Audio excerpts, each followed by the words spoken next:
In the moon is a certain island nearby a mighty continent, which small island seems to have come affinity to England. And what is more extraordinary, the people are so much alike, and their language so much the same, that you would think you was among your friends. In this island dwells 3 philosophers, Suction the Epicurean, Quid the Cynic, and Sipsop the Pythagorean. I call them by the names of those sects, though the sects are not ever mentioned there, as being quite out of date. However, the things still remain, and the vanities are the same.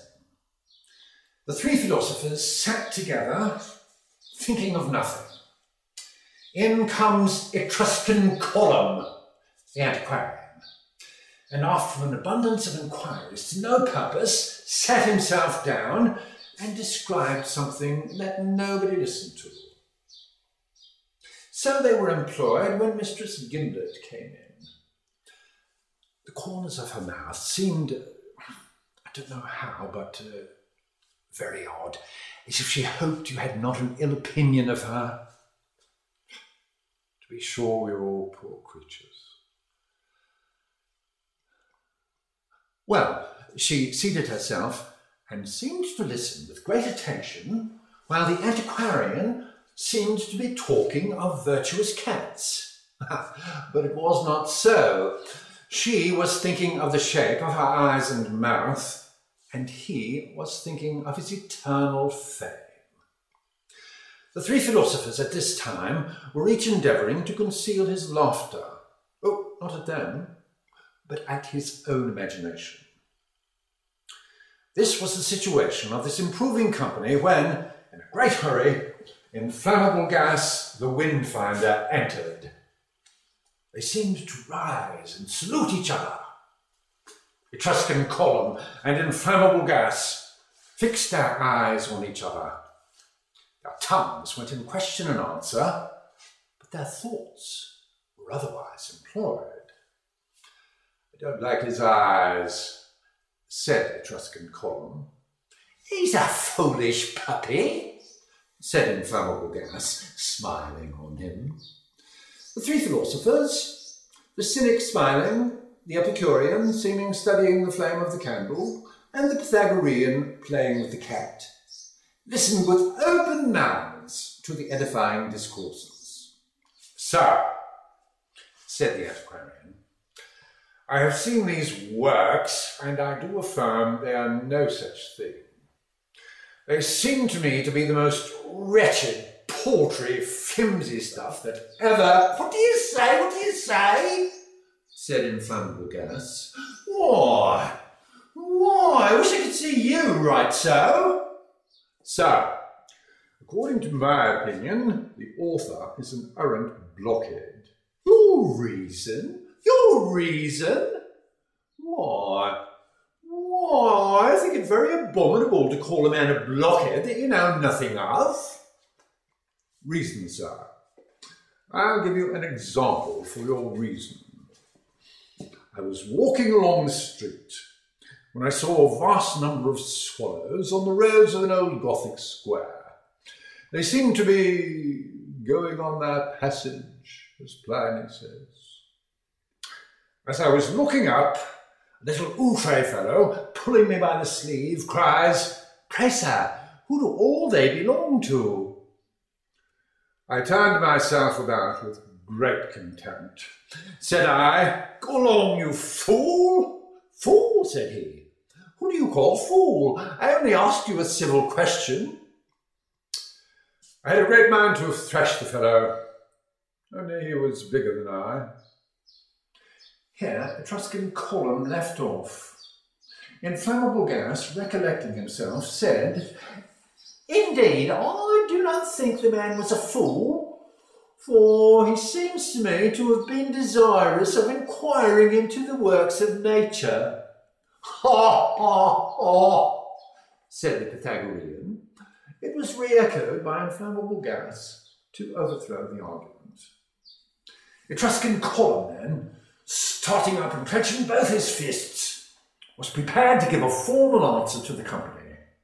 But Obtuse Angle, entering the room, having made a gentle bow, proceeded to empty his pockets of a vast number of papers, turned about and sat down, wiped his face with his pocket handkerchief, and, shutting his eyes, began to scratch his head. "Well, gentlemen, what is the cause of strife?" The cynic answered, "Oh, they're only quarrelling about Voltaire." "Yes," said the Epicurean, "and having a bit of fun with him." "And," said the Pythagorean, "endeavouring to incorporate their souls with their bodies." Obtuse Angle, giving a grin, said, "Voltaire understood nothing of the mathematics, and a man must be a fool, in faith, not to understand the mathematics." Inflammable Gas, turning round hastily in his chair, said, "Mathematics? He found out a number of queries in philosophy." Obtuse Angle, shutting his eyes and saying that he always understood better when he shut his eyes, replied, "In the first place, it is of no use for a man to make queries, for a man may be a fool and make queries, but a man must have good sound sense to solve them. A query and an answer are as different as a straight line and a crooked one. Secondly, Voltaire's a fool," said the Epicurean. "Pooh," says the mathematician, scratching his head with double violence, "it is not worth quarrelling about." The antiquarian here got up, and hemming twice to show the strength of his lungs, said, "But my good sir, Voltaire was immersed in matter, and seems to have understood very little but what he saw before his eyes. Like the animal upon the Pythagorean's lap, always playing with its own tail." "Ha, ha, ha," said Inflammable Gas. "He was the glory of France. I have got a bottle of air that would spread a plague." Here Etruscan Con shrugged up his shoulders and was silent while Inflammable Gas talked for half an hour. When Steelyard, the lawgiver, coming in stalking with an Act of Parliament in his hand, said that it was a shameful thing for Acts of Parliament to be in a free state, it had so engrossed his mind that he did not salute the company. Mistress Gimblett turned her mouth downwards. Chapter 2nd. Tilliner, the Septiphilist, Aradobo, the Dean of Morocco, Miss Giddipin, Mistress Nanny Cantipot, Mistress Staggatist, Gibblegabble, the wife of Inflammable Gas, and Little Scorpel entered the room. If I have not presented you with every character in the piece, call me ass. Chapter 3rd. In the moon, as Phoebus stood over his oriental gardening. "Oh, come, I'll sing you a song," said the cynic. "The trumpeter should in his hat," said the Epicurean. "And clapped it on his head," said the Pythagorean. "I'll begin again," said the cynic. "Little Phoebus came strutting in, with his fat belly and his round chin. What is it you would please to have? Oh, I won't let it go, it's only so and so." Mistress Gimblett looked as if they meant her. Tillilally laughed like a cherry clapper. Aradobo asked, "Pray, sir, who was Phoebus?" Obtuse Angle answered, "He was the god of physic, painting, perspective, geometry, geography, astronomy, cookery, chemistry, mechanics, tactics, pathology, phraseology, theology, mythology, astrology, osteology, somatology, in short, Every art and science adorned him as beads round his neck. Here Aridogo looked astonished and asked if he understood engraving. Obtuse Angle answered, indeed he did. Well, said he was as great as Chatterton. Tilly turned round to Obtuse Angle and asked who it was that was as great as Chatterton. How should I know? Who was it, Aridogo?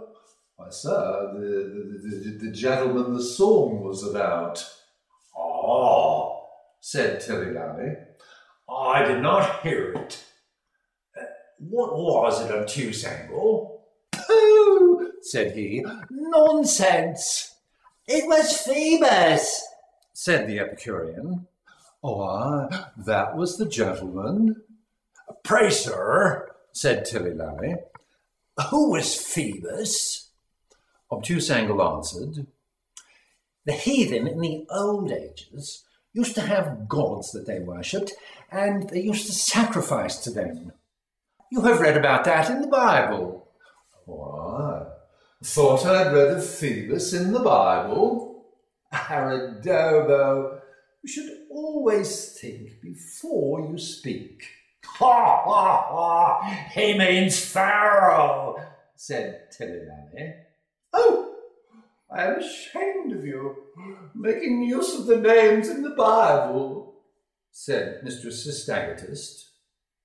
Well, I'll tell you what, Mistress Sin-Again, I don't think there's any harm in it. No, said Inflammable Gas. I have got a camera obscura at home. What was it you was talking about? Law, said Tilly-Lally. What has that to do with Pharaoh? Oh, nonsense! Hang Pharaoh and all his host, said the Pythagorean. Sing away, Quid. And the cynic sung, honour and genius is all I ask, and I ask the gods no more. No more, no more, no more, no more. Here, Aridogo sucked his underlip